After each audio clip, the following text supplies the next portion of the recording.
اللہ اکبر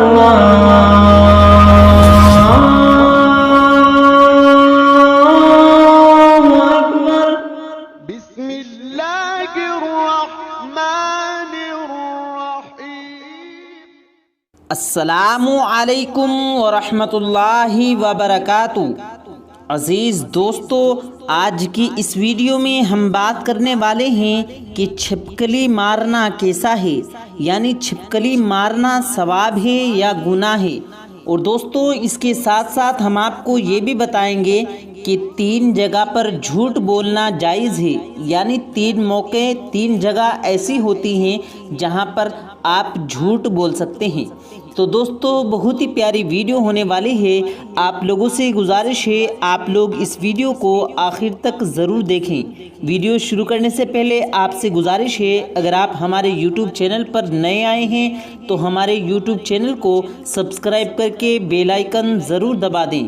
اس video کو like بھی ضرور کریں اور زیادہ سے زیادہ شیئر کر کے اپنے کچھ قریبی دوستوں تک ضرور پہنچائیں۔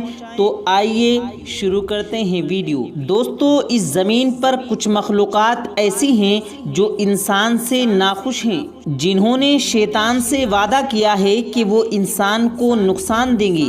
ایک روایت ہے، نبی کریم صلی اللہ علیہ وسلم نے ارشاد فرمایا کہ جس شخص نے چھپکلی کو ایک بار میں مارا، اس کو مارنے کے عوض میں اس کو 100 نیکیاں ملیں گی۔ اگر اس شخص نے 2 بار میں مارا تو نیکیاں کم ہو جائیں گی، یا 3 بار میں مارا تو اور نیکیاں کم ہو جائیں گی، یا پھر 4 بار میں چھپکلی کو مارا تو نیکیاں اور کم ہو جائیں گی۔ چھپکلی کا خون ناپاک ہے کیونکہ یہ بہتا ہوا خون ہے۔ اگر اس کا خون آپ کے کپڑوں پر لگ جائے تو آپ کو چاہیے کہ اپنے کپڑوں کو پاک کر لیں۔ صحیح مسلم کی ایک روایت ہے، نبی کریم صلی اللہ علیہ وسلم نے ارشاد فرمایا کہ چھپکلی نے آگ بھڑکائی تھی۔ حضرت ابراہیم علیہ السلام کے لیے جب آگ جلائی گئی تو دنیا کے سارے جانور آگ بجھانے میں لگے تھے، تو وہیں پر چھپکلی آگ کو بھڑکانے کا کام کر رہی تھی۔ اس لیے چھپکلی انسان کی دشمن ہے۔ اس حدیث شریف سے ہمیں یہ بھی معلوم ہوتا ہے کہ چھپکلی جنس کے جتنے بھی جانور ہیں، چاہے وہ چھپکلی ہو یا گرگٹ ہو، تو وہ انسان کی دشمن ہے۔ تو ایسے جانوروں کو، یعنی چھپکلی گرگٹ کو دیکھتے ہی مار دینا چاہیے، یا پھر ہمیں اس کو اپنے گھروں سے بھگا دینا چاہیے۔ لیکن افسوس، ہمارے گھروں میں چھپکلی آرام سے گھومتی رہتی ہے، ہماری نظروں کے سامنے چھپکلی گھومتی ہے۔ ہم لوگ اس کو دیکھتے ہیں، نہ تو اپنے گھر سے بھگاتے ہیں اور نہ ہی اس کو مارنے کی کوشش کرتے ہیں۔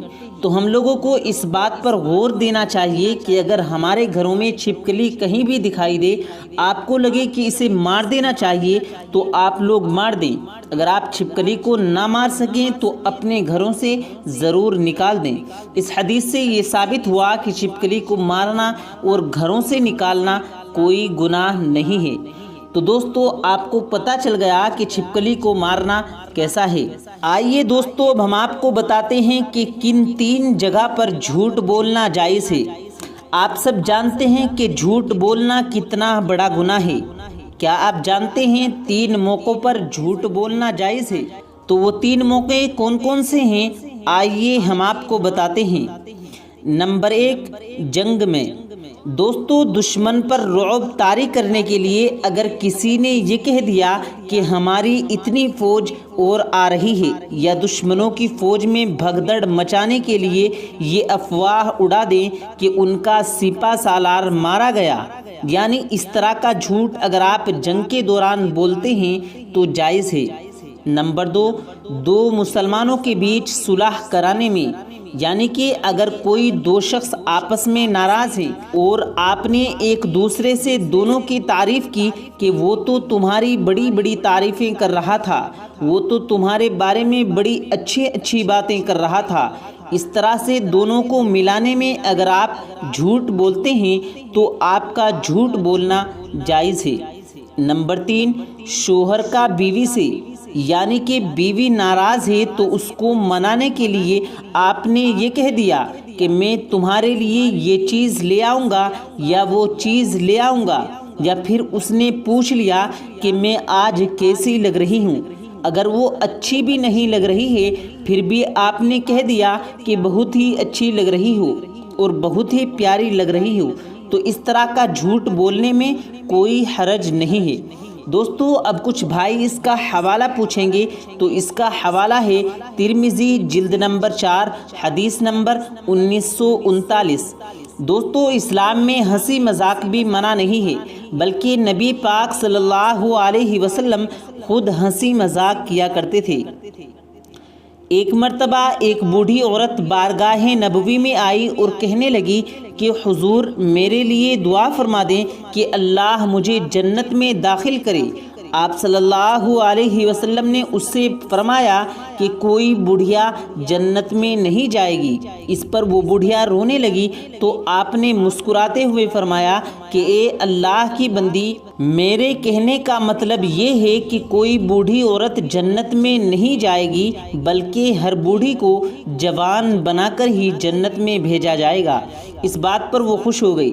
اسی طرح ایک صحابی حاضر ہوئے اور سواری کے لیے اونٹ مانگا تو آپ فرماتے ہیں کہ میں اونٹنی کا بچہ دوں گا، تو وہ کہتے ہیں کہ حضور میں بچے پر سواری کیسے کروں گا؟ تو آپ مسکرا کر فرماتے ہیں کہ اونٹ بھی تو اونٹنی کا بچہ ہی ہوتا ہے۔ دوستو اس کا حوالہ ہے روحانی حکایت صفحہ نمبر 151۔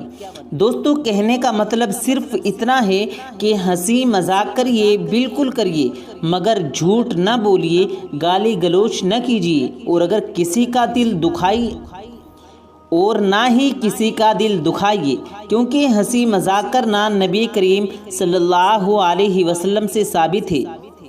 دوستو اب ہم آپ کو بتاتے ہیں کہ حضرت علی رضی اللہ تعالیٰ عنہ نے فرمایا بیوی پر شک کرنا کیسا ہے۔ ایک عورت حضرت علی رضی اللہ تعالیٰ عنہ کی خدمت میں آئی اور کہنے لگی، یا علی، میرا شوہر مجھ پر شک کرتا ہے۔ تو حضرت امام علی نے اس عورت کے شوہر کو بلایا اور فرمانے لگے، میں نے اللہ کے رسول صلی اللہ علیہ وسلم سے سنا کہ شک کرنا شیطانی صفت ہے۔ یاد رکھنا، جیسے دیمک لکڑی کو اندر سے کھوکھلا کر دیتی ہے، ویسے ہی شک کرنا رشتوں کو اندر سے ختم کر دیتا ہے۔ اے شخص یاد رکھنا، شیطان سب سے زیادہ خوش تب ہوتا ہے جب میاں بیوی آپس میں لڑتے ہیں، کیونکہ میاں اور بیوی کا لڑنا صرف دو لوگوں کا لڑنا نہیں ہوتا، بلکہ دو نسلوں کا لڑنا ہوتا ہے، دو خاندانوں کا لڑنا ہوتا ہے۔ اے شخص، تمہارا آج ایک دوسرے پر شک کرنا اس لیے پیدا ہوا کیونکہ تم نے اپنے اس رشتے سے احساس، دوستی اور پیار کو ختم کر دیا ہے۔ یاد رکھنا، جب میاں اور بیوی کے بیچ میں احساس ختم ہونے لگتا ہے اور دوریاں بڑھنے لگتی ہیں، اور وہی دوریاں شک پیدا کرتی ہیں۔ میں نے اللہ کے رسول صلی اللہ علیہ وسلم سے سنا کہ نکاح کی بنیاد بھروسہ ہے، اعتبار ہے، اور میاں اور بیوی کے رشتوں کو جو رسی جوڑے رکھتی ہے وہ ایک دوسرے پر بھروسہ ہے، اور جہاں یہ رسی کمزور ہونے لگے وہاں سے یہ رشتے ٹوٹنے لگتے ہیں، ختم ہونے لگتے ہیں۔ اتنے میں وہ مرد عرض کرنے لگا، یا علی، میں شک کرنا تو نہیں چاہتا، لیکن حالات ایسے ہو جاتے ہیں کہ میرے دماغ میں خود بخود شک پیدا ہو جاتا ہے۔ بات جب یہاں تک پہنچی تو حضرت امام علی نے فرمایا، اے شخص، شک کرنے کی 3 بنیادی وجوہات ہوتی ہیں۔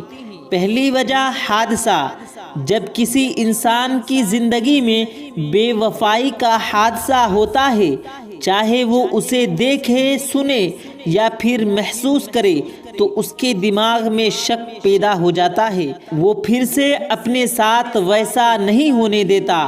اور دوسری وجہ احساس کمتری، جب انسان جسمانی یا ذہنی حساب سے کسی چیز میں کم ہوتا ہے اور وہ اپنی شریک حیات کو بہتر سمجھتا ہے تو اس کے دماغ میں شک پیدا ہوتا ہے۔ اور تیسری وجہ جھوٹ ہے۔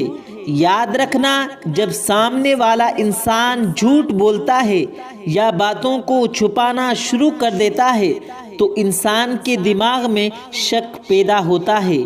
اے شخص، تم اپنے دماغ سے ان 3 وجوہات کو ختم کر دو، اور اے عورت، تم اپنی زبان کو جھوٹ سے پاک کر دو، اور ہر رات سورہ ناس اور سورہ فلق 7 مرتبہ پڑھو، اور اپنے رشتے کے لیے اور خوشحال زندگی کے لیے اللہ رب العزت سے دعا مانگو۔